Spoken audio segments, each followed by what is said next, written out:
오늘 말씀을 가지고 소망을 품은 갇힌 자들이라는 제목으로 함께 말씀을 나누고자 합니다. 소망을 품은 갇힌 자들.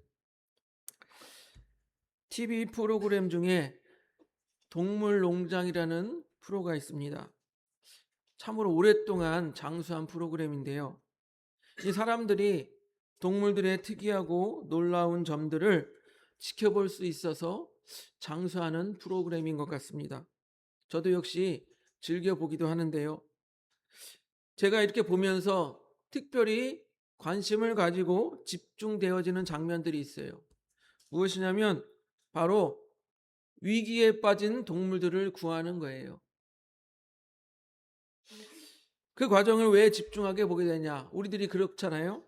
저 불쌍한 강아지, 저 불쌍한 고양이가 어떻게 구조를 받을까? 구조를 받아서 구조는 과연 성공할 것인가? 또한 구조를 받아서 잘 치료받고 건강하게 회복될 것인가? 이런 궁금 때문에 계속해서 지켜보게 됩니다. 그런데 제가 이 구조되는 강아지들을 바라보면서 패턴이라고 할까? 뭔가 비슷한 점들을 발견했습니다. 무엇이냐면요. 어떤 강아지는 목에 계속 자기 살을 파고 들어가는 올무를 달고 막 도망다니는 개들도 있고, 어떤 개들은 뭐 다리가 한쪽이 뭐 잘려서 없어서 막 이렇게 다니는 개들도 있고, 이렇게 정말 쉽게 살 것 같지 못한 그런 모습을 하는 개들도 사람들이 구조하려고 하면 전력을 다해서 도망간다라는 거예요. 예. 전력을 다해서 도망가요. 그러다가 막 사람들이 구조하기 위해서 이렇게 저렇게 해서 막상 딱 잡고 나면 이 개들이 너무나도 얌전하다라는 거예요. 예. 잡히기 전에는 그렇게 날뛰고 도망치다가 일단 딱 잡히고 나면은 너무나도 얌전해요. 구조의 손길을 거부하지도 않고 물지도 않고 짖지도 않습니다. 왜 그럴까요? 제가 생각해 보니까 얘네들도 아는 거예요. 아무리 발버둥 쳐도 이제는 더 이상 도망갈 수 없겠구나 하는 그런 생각에서 그냥 얌전히 잡혀 있는 것 아닌가라는 생각을 하게 됩니다. 여러분, 우리 사람도 마찬가지입니다. 인생에서 어려움을 만났을 때 처음에는 자신의 힘으로 해결해 보려고 막 발버둥을 칩니다. 하지만 자기가 아무리 노력하고 발버둥을 쳐도 해결되지 않는 때, 해결할 수 없음을 발견할 때 어떻게 됩니까? 자포자기하게 되지 않습니까? 모든 것을 포기하게 되지 않습니까? 이런 것을 심리학에서 학습된 무기력이라고 합니다. 1967년 마틴 셀리그만이라는 사람이 이 동물을 가지고 실험을 했다고 합니다. 개들을 A그룹, B그룹 이렇게 두 그룹으로 나눴어요. A그룹에는 케이지 안에 전자 충격, 전기 충격을 받게 하는 거예요. 그럼 개들이 고통스러워 하잖아요. 그러면 그 안에 버튼을 둬서 개가 코로 버튼을 딱 누르면 전기 충격이 멈추는 거예요. 그러면 개들은 반복할수록 어떻게 될까요? 아, 내가 전기 충격으로 고통을 받았을지라도 내가 코로 버튼을 딱 누르면 어떻게 된다고요? 내 고통이 멈추는구나. 내가 해결할 수 있구나. 이런 생각을 가지게 되는 거예요. 반대로 B그룹에는요, 전기 충격을 받아요. 케이지 안에서 계속 전기 충격을 받아도 걔가 어떻게 하든 해결할 수 없는 거예요. 계속 전기 충격을 받는 거예요. 발버둥을 쳐도 뭘 해도. 그러면 이 개들은 어떻게 학습이 되냐? 내가 어떤 짓을 해도 이 고통에서 벗어날 수 없다라는 것을 자각하게 되는 것입니다.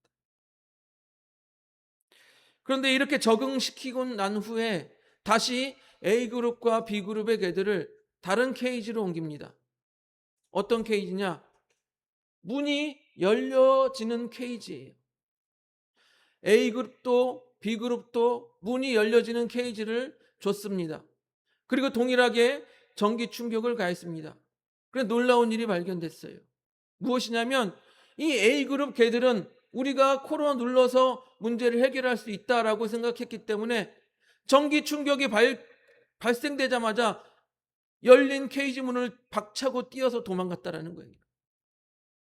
그런데 이 B그룹에 있는 개들은 전기 충격을 가하고 문을 열어줘도 그저 나는 어찌할 수 없구나 하고 엎드려서 끼깅 고통스러워만 한다라는 거예요. 여러분, 아무리 내가 노력을 해도 안 된다. 곧 이들에게는 절망이 학습된 거예요. 우리도 그런 생각을 할 때가 있지 않습니까? 내가 무슨 짓을 해도 안 되겠구나 하는 그런 생각을 할 때가 없습니까? 절망이 우리를 집어삼키게 되면요, 우리가 절망의 학습이 되어서 모든 것을 포기하게 되는 거예요. 즉 소망이 없는 그러한 삶을 살게 되는 것입니다. 예전에 우리 선교 편지에서도 한번 소개된 적이 있습니다.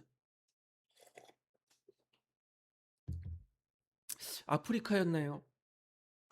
잘 기억이 안 나는데, 하여튼 그 아프리카의 아이들이 너무나도 어려운 환경에서, 또한 할 수 있는 것이 아무것도 없고 또 무엇을 해도 안 되는 걸 알기 때문에 아이들이 꿈이 없다라는 거예요. 우리 대한민국에서 아이들에게 물어보면 너 앞으로 뭐가 되고 싶냐 그러면 뭐 연예인이 되고 싶어요, 유튜버가 되고 싶어요, 꿈을 이야기하잖아요. 이 아이들은 꿈이 없다라는 거예요. 왜요? 내가 뭘 해도 이 환경에서는 아무것도 되지 않는구나, 그걸 깨달은 거예요. 그래서 이 아이들은 내가 무엇을 하고 싶다, 무엇을 하겠다, 무엇이 되겠다, 꿈이 없다라는 거예요. 학습된 무기력이라는 것입니다. 그러나 오늘 말씀을 보니까요, 소망이 없지 않다라고 말씀하십니다. 소망이 없는 것이 아니라고 말을 합니다. 여러분, 우리 생각에는, 우리 인간적으로 계산을 해보면 아무리 계산을 해봐도 답이 보이지 않는데, 그러나 하나님께서는요, 우리가 상상할 수 없는 방법으로, 우리의 생각을 뛰어넘는 방법으로 어떻게 한다고요? 해결하신다라는 것입니다. 즉 우리에게 소망을 주신다라는 것입니다. 그래서 오늘 말씀의 배경을 잠깐 말씀을 드리면 이렇습니다. 이스라엘 백성들이요, 바벨론으로 포로로 끌려갔어요. 갔다가 거기서 바사왕 고레스의 칙령으로 말미암아 고향으로 돌아오게 됐어요. 이 고향으로 돌아와서, 예루살렘 고향 땅으로 돌아와서 학개와 스가랴 선지자가 등장해서 성전을 건축하자. 여러분, 이들에게 성전은 아주 중요한 중심축 아니겠습니까? 우리가 성전을 건축하면 하나님이 임재하시고 우리가 예전과 같이 우리가 온전히 회복되겠구나 하는 기쁜 마음을 가지고 성전을 지었을 것입니다. 성전을 완공한 후, 스룹바벨 성전이 된 40년이 지난 후, 여러분, 성전이 완공되었으나 이 포로로 돌아왔던 이 이스라엘 백성들은 여전히 삶이 불안했습니다. 여전히 이스라엘은 페르시아, 아까 바사왕이랬죠, 페르시아 제국의 통치 아래 있었으며 주변 나라들의 기세에 눌려 온전히 초라하고 왜소한 그런 모습으로 살아가고 있었던 것입니다. 고향으로 돌아와서 성전을 건축할 때만 해도 우리는 이제 다시 예전의 영광을 회복할 것이야, 우리 찬란했던 다윗 왕의 그 영광을 우리는 회복할 것만 같은 그런 기대감으로 성전을 건축했을 것입니다. 그런데 현실은 그렇지 않았다라는 거예요. 이렇게 즉각적으로 이스라엘이 회복되지 않자, 번영하지 않자, 평화가 실현되지 않자 이 백성들 사이에 무슨 마음이 들었을까요? 아까 앞에서 말씀드렸던 것처럼 자포자기하는 심정이 들은 거예요. 자기 자신들을 비하하고, 또한 체념이 번지고, 또 하나님, 여호와 하나님에 대한 신앙이 사그러들고, 자기들은 선택받았다고 하는 선민 의식조차, 그 정체성조차 흔들리고 있었던 것입니다. 즉 뭐예요?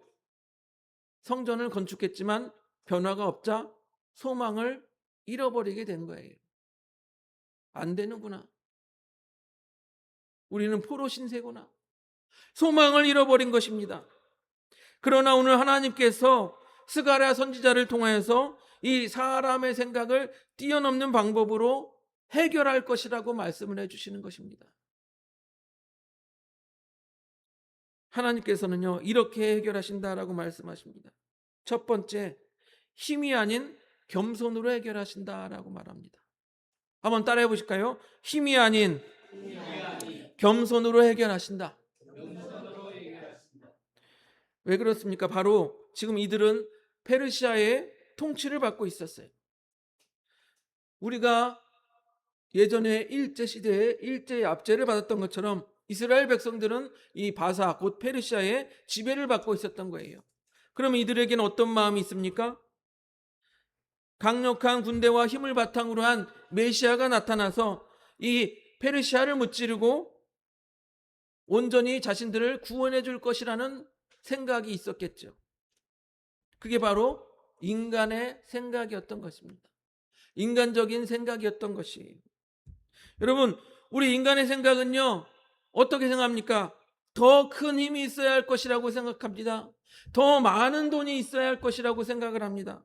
이 문제를 해결하려면 더 큰 돈, 더 큰 힘, 그것이 필요할 것이라고 생각합니다.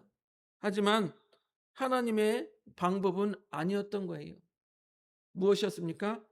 낮아지는 거예요. 더 겸손해지는 거예요. 우리 스가랴 9장 9절을 한번 보겠습니다. 넘겨줘 보세요. 스가랴 9장 9절 같이 읽어보겠습니다. 시작. 시온에 따라 크게 기뻐할지어다. 예루살렘에 따라 즐거이 부를지어다. 보라, 내 왕이 내게 임하시나니 그는 공의로우시며 구원을 베푸시며 겸손하여서 나귀를 타시나니 나귀의 작은 것 곧 나귀 새끼시니라. 여러분, 이 이스라엘 백성들은 백마탄 왕자님, 백마탄 구세주를 원했는데 뭘 타고 오신다고요? 나귀 새끼를 타고 오신대요. 왕이 임하시나니 공의로우며 구원을 베푸시는데 뭐라고요? 겸손해서 나귀를 타신대요. 왕이면 멋있는 백마를 타고 나타나셔야지. 왜 작은 것 나귀 새끼를 타냐 말입니다. 그러나 여러분, 이 선지자의 예언의 말씀은 후에 예수님께서 나귀 새끼를 타고 예루살렘으로 입성함으로 성취가 된 것이에요. 여러분, 이 스가랴 시대에 백성들은 이 페르시아의 압제에서 벗어나기 위해 강력한 군대를 원했던 것입니다. 강력한 군마를 탄 정복자를 원했던 거예요. 그러나 하나님께서는 뭐라고 했습니까? 내 왕이 임하시나니 그는 공의로우며 구원을 베푸시며 겸손하여서 나귀를 타시나니라고 말씀하시는 거예요. 여러분, 또 신약에 와서도 마찬가지죠. 로마의 압제에 있던 백성들, 유대 백성들 어떻습니까? 강력한 군사적 메시아가 나타나서 구원하기를 원했는데 어땠습니까? 메시아 예수님은 군대도 없이 초라하게 나귀 새끼를 타고 입성하셨다라는 거예요. 여러분, 세상은요, 칼과 무기로 문제를 해결하려고 하지만 주님께서는 어떻게 했습니까? 십자가의 낮아지심으로 문제를 해결했다라는 것입니다. 십자가의 죽으심으로, 여러분, 십자가에 죽는 걸 우리가 인간이 상상할 수 있습니까? 인간이 상상할 수 없는 방법으로 인류를 구원하셨다라는 거예요. 여러분, 우리도 마찬가지입니다.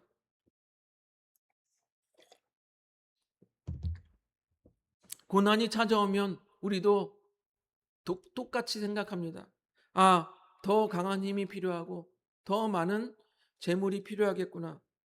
더 많은 돈, 더 좋은 스펙, 소위 백이라고 하는 더 좋은 인맥, 이런 것들을 가지지 못해서 우리는 낭망하고 절망합니다.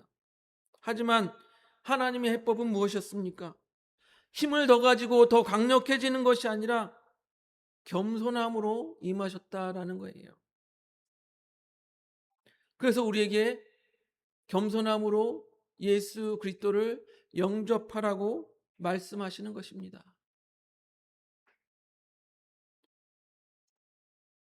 여러분, 예수님께서 이렇게 겸손의 왕으로 오셨어요.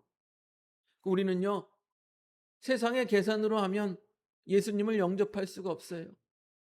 우리도 겸손해져야 됩니다.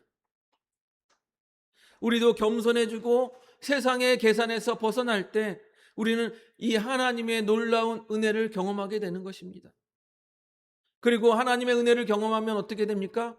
마음에 낙심이 사라지고 우리 마음에 소망을 가지게 되는 것이에요. 그렇게 되기를 바랍니다. 두 번째로요, 하나님의 방법은요, 인간적 의지를 끊고 약속의 소망으로 해결하신다라는 것입니다. 한번 따라해 보실까요? 인간적 의지를 끊고 약속의 소망으로 해결하신다. 여러분, 우리 인간은요, 어려움을 닥치면 무엇을 찾습니까? 의지할 곳을 찾아요. 사람을 의지하든 돈을 의지하든 권력을 의지하든 우리가 의지할 곳을 찾습니다. 그러나 여러분, 사람을 의지하다가 사람에게 낙심하고 돈을 의지하다가 돈에게 실망하는 것이 우리 사람의 모습 아니겠습니까? 그런데 하나님께서는요, 인간적으로 의지하던 모든 것을 끊고 무엇을 붙잡으라고 말합니까? 오직 하나님의 약속을 붙잡으다라고 말합니다. 우리 스가랴 9장 10절을 보겠습니다. 넘겨줘 보세요. 9장 10절 같이 읽어보겠습니다. 시작. 내가 에브라임의 병거와 예루살렘의 말을 끊겠고 전쟁하는 활도 끊으리니 그가 이방 사람에게 화평을 전할 것이요 그의 통치는 바다에서 바다까지 이르고 유브라데 강에서 땅끝까지 이르리라. 예. 하나님께서 뭐라고 말씀하십니까? 에브라임의 병거와 예루살렘의 말을 끊겠고 전쟁하는 활도 끊겠다라고 말씀하십니다. 여러분, 당시에 강력한 힘을 자랑하는 게 뭐예요? 말, 병거, 활 아니겠습니까? 군사 무기들 아니겠습니까? 근데 이거를 하나님께서 끊어버리시겠대요. 즉 인간적으로 의지하는 것을 하나님께서 끊어버리겠다라고 말씀하시는 거예요. 여러분, 우리가 인간적으로 의지하던 것을 끊어버리면 결국 우리는 역설적으로 무엇을 의지할 수밖에 없어요? 하나님을 의지할 수밖에 없게 되는 거예요. 그렇지 않습니까? 우리 인간적인 생각에서 인간적인 마음으로 의지하던 것들 모든 것이 끊어지면 우리가 누구를 의지할 수밖에 없어요? 하나님을 의지할 수밖에 없게 되는 거예요. 그리고 그 하나님이 하신 약속을 의지할 수밖에 없게 되는 것입니다. 그래서 하나님께서는요, 인간적인 의지가 모두 사라진 그 자리에 바로 약속하신 메시아, 평화의 왕, 예수 그리스도를 약속하신다라는 거예요. 뭐라고 말했습니까? 우리가 10절에 읽었던 것처럼 그가 이방 사람에게 화평을 전할 것이요 그의 통치는 바다에서 바다까지 이르고 유브라데 강에서 땅끝까지 이르리라. 앞에 구절의 내용과 연결해서 생각하면 예수님은요, 말과 병거를 탄 정복자가 아니라 나귀 새끼를 탄 평화의 왕으로 오신다라는 거예요. 예수님께서는요, 무력이 아닌 자기 몸을 내어주시는 그 대속의 희생을 통해 하나님과 인간을 회복시키시고 또 인간과 인간 사이에 담을 허무는 온전한 평화를 이루신다라는 것입니다.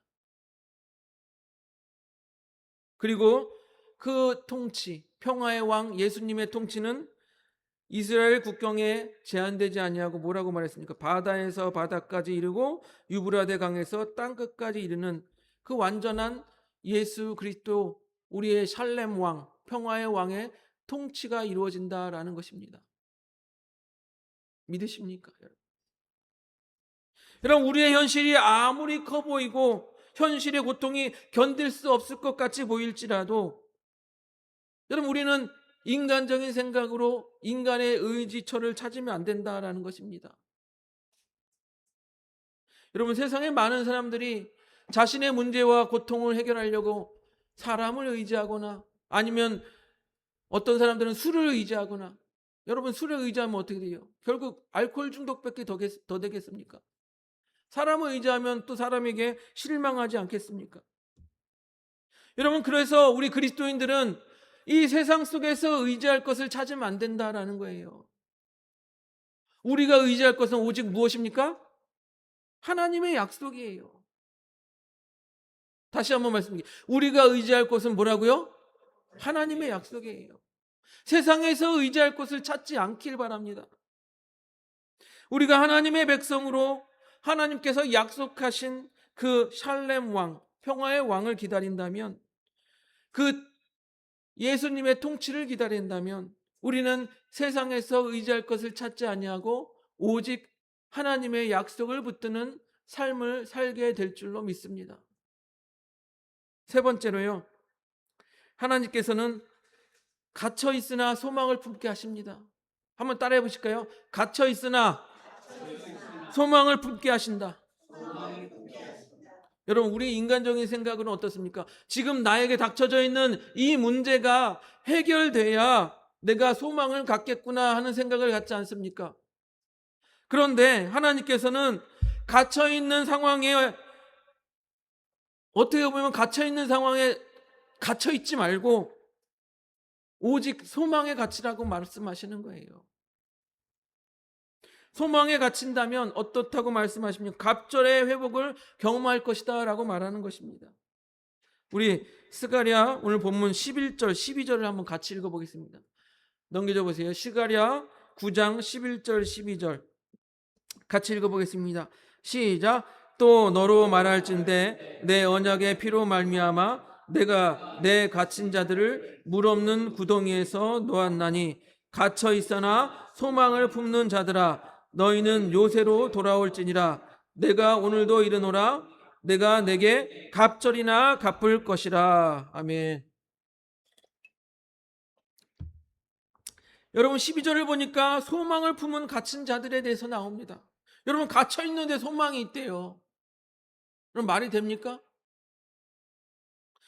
그들은 여전히 페르시아의 속국이었고 감옥과 같이 사방이 막힌 그런 답답한 상황이었습니다. 그들의 내면은 여러분 절망에 있어서, 아까 말씀드린 절망에 학습이 돼서 모든 것을 포기해 있는 상황이에요. 그런데 하나님께서 뭐라고 말합니까? 갇혀 있지만 소망을 품어라 라고 말하고 있는 것이에요. 여러분, 우리는 이 신뢰를 사도 바울로부터 찾을 수가 있습니다. 우리가 수요일 날 빌립보서를 같이 함께 보고 있는데요, 빌립보서를 보면 사도 바울은 감옥에 갇혀 있어요. 그러나 바울이 뭐라고 말합니까? 그것이 오히려 유익하다, 오히려 좋다, 그렇게 말하고 있어요. 볼까요? 빌립보서 1장 12절 14절 넘겨줘 보세요. 빌립보서 1장 12절에서 14절의 말씀입니다. 같이 읽어보겠습니다. 시작. 형제들아 내가 당한 일이 도리어 복음 전파에 진전이 된 줄을 너희가 알기를 원하노라. 이러므로 나의 매임이 그리스도 안에서 모든 시위대 안과 그 밖에 모든 사람에게 나타났으니 형제 중 다수가 나의 매임으로 말미암아 주 안에서 신뢰함으로 겁없이 하나님의 말씀을 더욱 담대히 전하게 되었느니라. 여러분, 바울은요 자기가 감옥에 갇혀 있지만 오히려 뭐라고요? 복음의 진전이 되었다, 복음 전하는데 더욱 잘 됐다라고 말하는 거예요. 또 자신이 황제의 감옥에 갇혀 있기 때문에 오히려 고위층 높은 사람들에게 복음을 전할 수 있게 되어서 잘 됐다라고 말하는 거예요. 또 뭐라고 말합니까? 자신의 매임으로 말미암아 그 모습을 보고 빌립보 교회 성도들이 용기를 얻어서 더욱 담대히 복음을 전할 수 있게 되니 더욱 잘 됐다라고 말하는 거예요. 그렇습니다, 여러분. 바울의 상황은 비록 갇혀 있습니다. 변한 게 없어요. 감옥에 갇혀 있습니다. 그러나 바울은 갇혀 있으나 소망을 품은 자였다라는 거예요. 갇혀 있으나 소망을 품은 자. 여러분, 하나님은요 우리의 생각을 뛰어넘어 너희가 감옥에 갇혀 있으나 소망을 품으라고 말씀하십니다. 즉 감옥 문을 열어주시기 전에 우리에게 소망을 갖는 자가 되라고 말씀하시는 거예요. 이제는 절망의 포로에서 소망의 포로가 되어라 라고 말씀하시는 것입니다. 여러분, 그렇게 하나님의 소망에 완전히 갇힌 자들에게 하나님께서 약속하십니다. 뭐라고 말씀하십니까? 아까 읽었던 12절에 내가 오늘날도 이르노라 내가 내게 갑절이나 갚을 것이라. 갑절이나 갚을 것이다. 고통의 분량, 우리가 그동안 당하였던 고통의 분량, 그것 아닌 그 이상 갑절로 회복시키겠다는 이 하나님의 약속이라는 것입니다. 그 약속을 믿으시기 바랍니다. 믿으시기 바랍니다. 사랑하는 성도 여러분, 때로는 우리가요, 교회를 열심히 다니고 또한 교회 나가서 열심히 기도했는데도 상황이 바뀌지 않을 때가 있어요. 여전히 기도했는데도 상황은 어렵고 여전히 기도했는데도 문제는 커 보이고 변한 것이 없어요. 하지만 그것은요, 우리의 생각이 좁고 우리의 생각이 한계에 있는 것입니다. 여러분, 예수님은요, 광야에서 5천 명이나 되는 사람들이 굶주린 것을 보았어요. 그래서 오병이어의 기적을 보이기 위해서 빌립에게 다음과 같이 질문합니다. 예수께서 눈을 들어 큰 무리가 자기에게 오는 것을 보시고 빌립에게 이르시되 우리가 어디서 떡을 사서 이 사람들을 먹이겠느냐 하시니. 옛날에 장사하는 데가 어디 있어요? 가게가 어디 있어요? 어디서 떡을 사서 이 5천 명이나 먹이겠냐? 그랬더니 빌립이 뭐라고 말합니까? 한번 넘겨줘 보세요. 요한복음 6장 7절. 같이 읽어보겠습니다. 시작. 빌립이 대답하되 각 사람으로 조금씩 받게 할지라도 200데나리온의 떡이 부족하리이다. 지금으로 말하면 2천만 원 아니면 3천만 원의 떡이 필요하다라고 말하는 거예요. 여러분 어디서 구해요? 이게 바로 인간적인 생각의 한계입니다. 자기 자신을 절망에 가두는 이 인간적인 생각의 한계예요. 그러나 예수님께서는 어떻게 하셨어요? 우리의 인간적인 한계와 생각을 뛰어넘어서 그저 보리떡 5개와 물고기 2마리로 그 5천 명을 먹이고도 남기신 것 아니겠습니까? 여러분, 오늘 말씀에서 하나님께서는요, 절망에 빠져 있는 사람들, 절망이라는 감옥에 갇혀 있는 우리들에게 말씀하십니다. 갇혀 있으나 소망을 품은 자들아, 왜 포기하고 있느냐? 왜 절망에 빠져 있느냐?